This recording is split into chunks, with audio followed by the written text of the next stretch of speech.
Hi guys, welcome back to my channel. আজকে তোমাদের কাছে আমি একটা নতুন ভিডিও এনেছি, যেটা হচ্ছে তারাপীঠের রুম ট্যুর ব্লগ, যেখানে আমি ছিলাম। এখানে এই হোটেলটার নাম হচ্ছে হোটেল পরিচয়। এটা একটাই রুম। আমরা যেহেতু একদিন স্টে করেছি, তাই হোটেলটা একদিনই আমরা নিয়েছিলাম তারাপীঠে। তারপর এখান থেকে তো আমরা চলে গেছিলাম শান্তিনিকেতনে। হোটেলটা একটা রুম 4th ফ্লোরে ছিল, আর এত সুন্দর।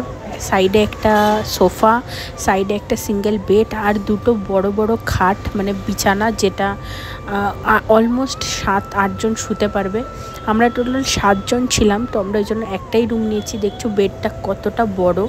আর বাথরুম দুটো ছিল, একটা ওয়েস্টার্ন, একটা ইন্ডিয়ান। আর একটার মধ্যে গিজার ছিল, একটার মধ্যে গিজার ছিল না। এসিও ছিল, তো আমাদের এসি লাগেনি যেহেতু অনেক ঠান্ডা। এখানে একটা মিরর, আর দেখো সাইডে একটা কাবার্ড আছে। এখানে একটা বেড, যেখানে আমার হাজব্যান্ড বসে আছে।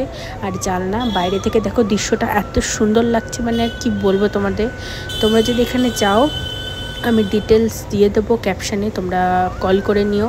এখানে দুটো হোটেল আছে, একটা নতুন, একটা পুরনো। তো নতুনটায় যেও, খুব সুন্দর। তো এটুকুই ছিল, পরে দেখা হবে নেক্সট ভিডিওতে। Bye bye, thank you.